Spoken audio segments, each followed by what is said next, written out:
et bienvenue à Hockey le magazine. Ici Denis Gauthier en compagnie de mon collègue Jasmin Leroux. Encore une fois, cette semaine, on a une émission bien chargée à vous présenter. La chronique équipement avec le spécialiste Éric Dupont qui présentera quelques pièces de protection et la chronique sur la glace dans laquelle Martin Brochu viendra nous parler de gardiens de but et comment ils peuvent bien utiliser leurs poteaux. Toi, Jasmin, qu'est-ce que tu as pour nous? Bien, moi, cette semaine, je vous présente une entrevue avec l'ancien attaquant du Canadien et de plusieurs autres équipes dans la LNH, Mathieu Darche, qui a été un étudiant à l'Université McGill et qui a toujours accordé autant d'attention à sa carrière de hockeyeur qu'à sa carrière d'étudiant. Mais d'abord, je vous présente une entrevue avec Stéphane Dubé, préparateur physique au Centre Perform Plus de Boisbriand, qui va cette semaine nous parler de la préparation chez les athlètes au niveau midget. Hockey Magazine, c'est parti!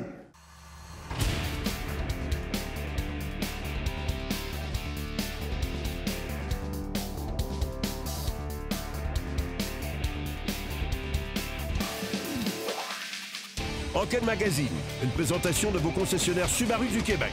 Subaru, confiance et évolution. On est avec Stéphane Dubé cette semaine, préparateur physique et copropriétaire du Centre Perform Plus. Stéphane, on veut parler cette semaine des joueurs midget. Et là, vraiment, c'est un été avant d'entamer, par exemple, le midget 3A. C'est un âge, là, 15, 16, 17, 18 ans, où là, ça devient du sérieux, l'entraînement. Effectivement. Rendu à cet âge-là, on passe aux choses sérieuses, comme on dit. L'été qui va t'amener à ta saison midget 3, c'est l'été où on va s'entraîner probablement le plus fort. Quand tu es bantam, tu vas t'entraîner peut-être 3-4 fois par semaine, puis oui, 2-3 fois par semaine. Rendu à l'année où tu prépares le midget 3, là, on parle d'un entraînement de 5 journées par semaine.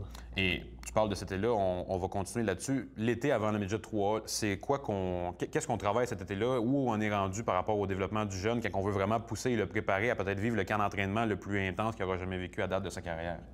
Dans les années précédentes, on a travaillé beaucoup au niveau de la coordination, de la stabilité. On va continuer à travailler ces aspects-là rendus à 17 ans, à 15, 16, 17 ans, là, dans cette braquette d'âge-là. Mais on va commencer aussi à travailler un petit peu plus au niveau de la force musculaire. Parce que le but ultime de la préparation physique, de faire la musculation, c'est d'augmenter ta force, mais pour augmenter ta vitesse. Tu sais, la clé dans le sport, la clé du hockey, c'est vraiment au niveau de la vitesse. Fait que pendant cet été-là, on met beaucoup d'emphase au niveau de l'explosion, de la force, puis de la vitesse endurance. C'est les aspects importants. C'est un été qui est très important et une période d'entraînement qui est extrêmement importante, mais est-ce qu'il y a une partie quand même de gestion où, tu veux que le jeune se développe, tu veux qu'il s'entraîne, en même temps, on veut qu'il arrive au mois d'août en pleine forme aussi, on veut pas qu'il soit, entre guillemets, exténué de son été. Ça doit être une certaine gestion aussi de contrôler son été, qui en fasse beaucoup, mais qui en même temps, il peut s'en garder pour l'année qui s'en vient aussi. Là. Effectivement, parce que l'erreur que les gens vont faire souvent, c'est... Moi, je dis tout le temps, tu sépares les bons programmes d'un programme plus moyen dans la progression et la planification d'entraînement. Tu sais, un programme d'entraînement, il y en a qui vont arriver la première semaine, ils veulent s'entraîner, puis ils veulent pousser au maximum, comme s'il y avait une semaine d'entraînement. Mais tu sais, l'été, là, on parle de 10 à 12, 13 semaines de préparation. Fait que c'est toujours de bien doser tes volumes, de semaine en semaine augmenter, pour t'assurer que tu arrives à ton pic de performance au camp d'entraînement. C'est vraiment l'aspect numéro 1. Donc, la gestion, comme tu as expliqué, c'est hyper important, oui, mais c'est tout un principe de progression. On a parlé beaucoup de l'été qui précède, par exemple, le midget 3A ou l'arrivée au junior majeur ou des choses comme ça. Parle-moi de l'année en cours. Lorsqu'on joue au hockey, vraiment, que là, on a déjà des entraînements extrêmement intenses, plusieurs fois par semaine, les matchs. Comment tu gères l'entraînement physique dans le gym avec ça? Mais à la base, moi, je dis tout le temps à mes athlètes, il faut que tu t'entraînes pendant la saison. Parce que si tu t'entraînes tout l'été, puis tu fais pas de musculation ou tu fais aucun entraînement hors glace pendant la saison, c'est prouvé que sur une période à peu près de 8 semaines, tu vas perdre une bonne partie de tes gains que tu vas gagner l'été. 8 semaines, c'est court quand même. C'est très court, effectivement. Puis, la mauvaise conception que les gens ont pendant la saison, ils pensent qu'il faut qu'ils s'entraînent aussi longtemps que pendant l'été. Non, nous autres, pendant la saison, là, on parle d'un entraînement qui va durer à peu près 30 à 40 minutes, à raison de 2 fois semaine, 3 fois semaine, gros maximum. Parce que l'entraînement hors glace devient un complément de ce que tu fais sur la glace. Donc, tu n'es pas là pour brûler le joueur. Tu es là pour t'assurer qu'il maintient les qualités athlétiques qu'il a gagnées pendant la saison pour qu'il garde les gains et qu'il puisse continuer à avoir une bonne performance sur la glace. Puis, nos jeunes, avec un programme de maintien, vont continuer de progresser. Si je prends un joueur professionnel, on essaie de limiter les pertes pendant la saison parce que c'est des athlètes vraiment là, de très haut niveau. Mais pour un jeune, à raison de 2 fois semaine, 2-3 fois semaine, 30 à 40 minutes, tu vas continuer à avoir une belle progression quand même, sans brûler ton énergie pour tes matchs. C'est définitivement intéressant. Et pendant l'année, les jeunes s'entraînent beaucoup, ils sont en équipe, évidemment. Est-ce que tu favorises un entraînement en réseau, un entraînement qui est plus solitaire? Comment ça se passe pour vraiment maximiser le développement du jeune? Encore une fois, pour les midgets, ça dépend encore là du niveau de sérieux de ton équipe.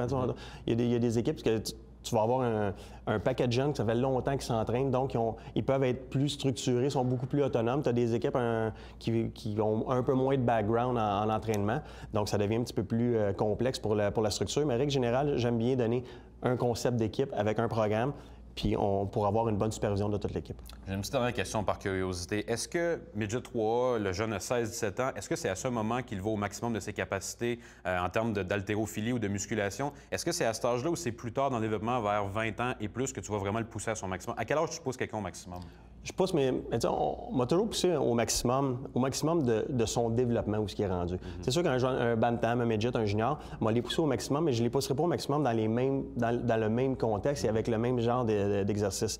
Tu as parlé d'haltérophilie. L'haltérophilie, c'est hyper populaire, puis c'est quelque chose que moi, je crois vraiment, mais un jeune midget, tu ne peux pas le pousser au maximum en haltérophilie. Nous autres, je travaille beaucoup au niveau de l'enseignement d'haltéro. Pour quelqu'un qui va arriver au niveau junior, je vais être capable de le pousser un petit peu plus, mais au niveau midget, on va se servir de l'haltérophilie, mais vraiment, on est dans des phases d'éducation.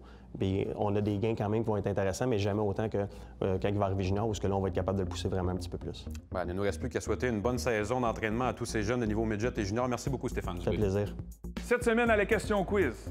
Au cours de son passage de 4 saisons à l'Université McGill de 1996 à 2000, Mathieu Darche pratiquait 2 sports de haut niveau à la fois. En plus du hockey, dans quelle autre discipline sportive bien populaire au sein de sa famille s'est-il illustré? Est-ce que c'est A, tennis, B, le baseball ou C, le football? La réponse après la pause.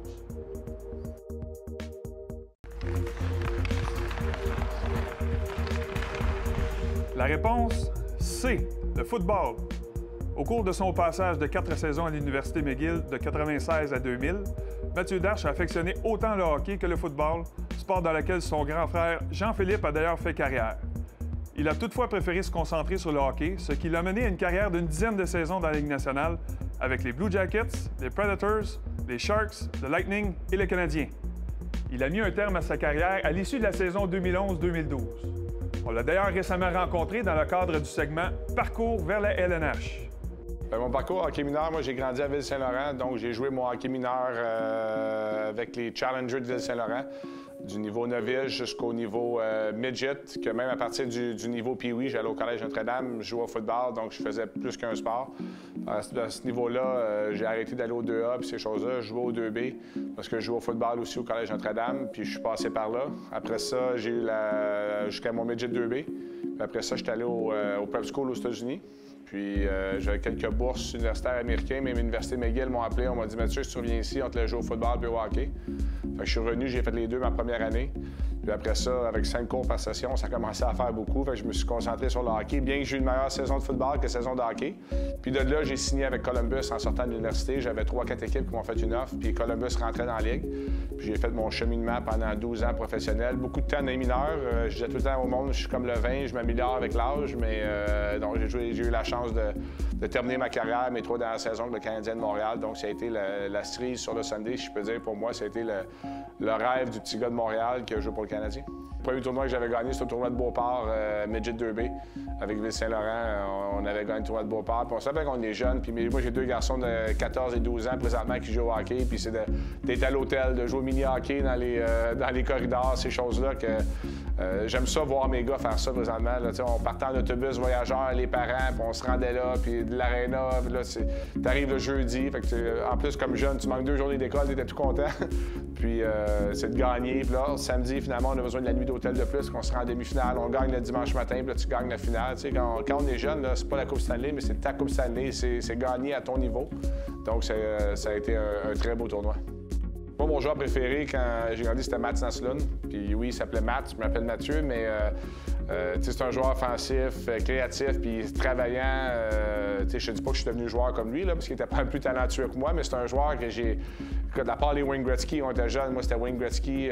Oui, il y a Mario Lemieux, Wayne Gretzky. Moi, j'étais un Wayne Gretzky, bien que j'appréciais énormément Mario Lemieux. Mais pour le Canadien, pour moi, c'était vraiment Mats Naslund, mon joueur en grandissant. J'ai joué un petit peu à la défense. Il y a une année, j'avais joué à la défense. Je suis retourné en avant, j'ai joué au centre, j'ai joué à l'aile. À part dans les buts, j'ai joué un peu partout, mais j'ai été principalement attaquant. Mais j'avais déjà passé une saison au niveau Pee-Wee ou première année Bantam, une des deux, que j'ai joué pas mal à la défense. Mais souvent, moi, j'ai eu la chance, une année sur deux, de jouer avec mon frère, Jean-Philippe. Puis lui, il jouait à la défense, moi, je jouais en avant. Lui, il a joué au football, il était un petit peu plus robuste. Fait que dès qu'il y en a un qui me touchait, mais lui, il partait après. Fait que c'était fun, mais j'ai principalement joué à l'avant. Mais à l'avant, j'ai joué. Puis dans la Ligue nationale, c'était pareil. J'ai joué les 3 positions.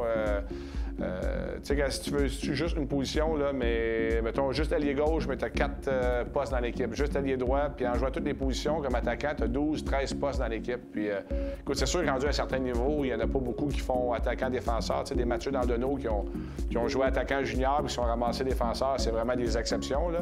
Mais jouer plusieurs positions, c'est tout le temps bon. Je sais, puis les jeunes, ils veulent tous jouer centre. Là, je sais, je le vois présentement, ils veulent tous être joueurs de centre, comme si tu es meilleur si tu es au centre qu'à l'aile ou tu es meilleur si tu es à l'avant qu'à la défense. C'est d'essayer un petit peu de tout, puis à un moment donné, tu vas accrocher à une des positions. Mais pour moi, il y a 2 positions, il y a 3 positions au hockey. Il y a gardien, défenseur, attaquant. Tu sais, dans le centre, ailier, là, ça fait aucune différence. Honnêtement, c'est un cliché, mais c'est de s'amuser. Qu'on arrête, premièrement, moi, je crois pas au hockey 12 mois par année. Je trouve que c'est trop pour les jeunes. Faites du multisport. Plus de sport qu'on fait, plus on va se développer dans notre propre sport. Parce que chacun des sports qu'on fait, on développe des habiletés différentes. Que ce soit au tennis, la coordination, au soccer, l'endurance, les pieds, au football, un concept d'équipe. Dans tous les sports, on peut travailler des choses qui vont nous aider au hockey. Puis l'autre chose, c'est les études. T'sais, on espère tous jouer dans les nationales. Mais il ne faut pas se le cacher. Il y a beaucoup d'appelés, peu d'élus. Puis c'est de garder l'attention sur l'école. Pour moi, puis je suis comme ça avec mes garçons, c'est qu'on pense à l'école en premier, qu'on joue scolaire ou qu'on joue civil, c'est la même chose, qu'on se concentre sur nos études. Parce que, comme je dis souvent à des parents quand je fais des conférences, je dis votre enfant a plus de chances de gagner sa vie avec son bac qu'avec son hockey. Donc, il faut rester sérieux aux études. Moi, je pousse beaucoup ça. Puis, je suis passé par ce chemin-là, donc ça serait une chose. Puis, l'école, la chose principale, c'est de s'amuser. La pression de qui marque des buts, puis moi, je m'adresse pas aux enfants, je m'adresse plus aux parents. C'est relaxer un petit peu, là. C'est pour être un jeu. Bonjour, ici Marc-Édouard Vlasic des Sharks de San Jose. Vous regardez le Hockey le Magazine à RDS.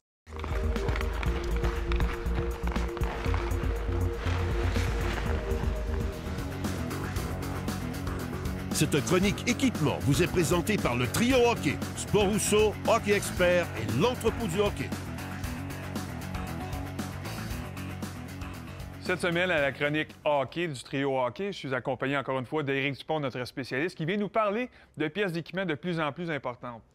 Éric, avec le gabarit des joueurs et la vitesse que le hockey se joue aujourd'hui, c'est impensable de penser qu'on pourrait jouer au hockey sans être adéquatement protégé. Effectivement, Denis, à une certaine époque, les joueurs portaient très peu, même pas de protection du tout. Donc, toi, quand tu jouais, est-ce que tu devrais distribuer des mises en échec encore sans épaulettes? Aucune chance. C'est sûr que moi ou mes adversaires auraient pu éviter beaucoup de blessures si on avait été équipés comme les jeunes ou les gens le sont aujourd'hui. Qu'est-ce que tu veux nous présenter aujourd'hui comme première pièce d'équipement? On va commencer avec la nouvelle série Suprême. Donc, quand on parle Bauer Suprême, on pense ergonomie. La gamme d'équipements de protection Suprême 1S offre un ajustement serré et naturel qui aide le joueur à offrir un maximum de puissance à chaque mouvement. Conçu à partir d'une mousse légère, la technologie Powerlight permet d'épouser parfaitement le corps du joueur pour un véritable ajustement anatomique. L'intégration du composite Curve dans les zones d'impact clés accroît la protection tout en réduisant le poids.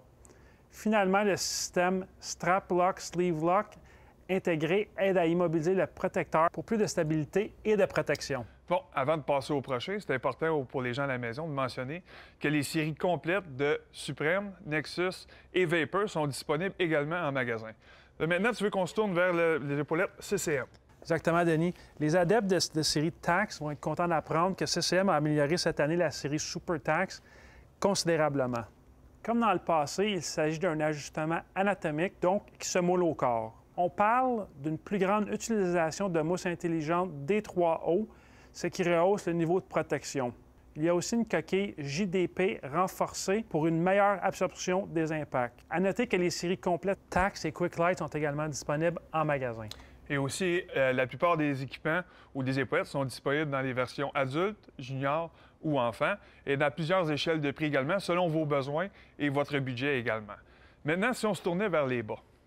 C'est une pièce que souvent les joueurs oubliaient dans le passé, qui maintenant est devenue un réflexe. Il y a tellement eu de blessures qu'on se souvient d'André Markov il y a quelques années, c'était coupé un tendon.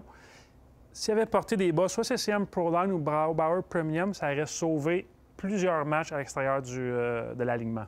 Avec le Bauer Premium, mais aussi le modèle Proline de CCM. C'est l'idéal pour le joueur de hockey qui recherche une protection additionnelle. Ces pièces d'équipement très importantes sont munies de fibres résistantes aux coupures. D'ailleurs, Denis, est-ce que tu as subi des blessures au cours de ta carrière? Oui, comme tout défenseur avec mon style de jeu, j'ai eu mon lot de blessures, mais certainement que j'aurais pu profiter d'utiliser d'équipements aussi sophistiqués que tu nous présentes aujourd'hui. Est-ce que tu as des conseils à nous donner, en fait, lorsque vient le temps d'acheter de l'équipement? Oui, très important de s'assurer de choisir la bonne grandeur. Ne soit pas trop grand ni trop petit. Il faut que l'ajustement soit parfait. Nos spécialistes en magasin sont formés pour s'assurer que le client parte avec le bon produit, qu'il soit confortable. Et aussi, il faut prendre en considération le calibre de jeu et puis le budget. Il y a de l'équipement de protection pour tous les budgets. Toujours aussi intéressant, Éric. Merci beaucoup de ton temps. Et nous, la semaine prochaine, on va s'attaquer à quelque chose qui va faire plaisir à beaucoup de mamans et de conjointes de hockeyeurs ou de hockeyeuses, évidemment, au travers le Québec, l'hygiène. Hi, this is Malcolm Subban, and you're watching Hockey Magazine on RDS.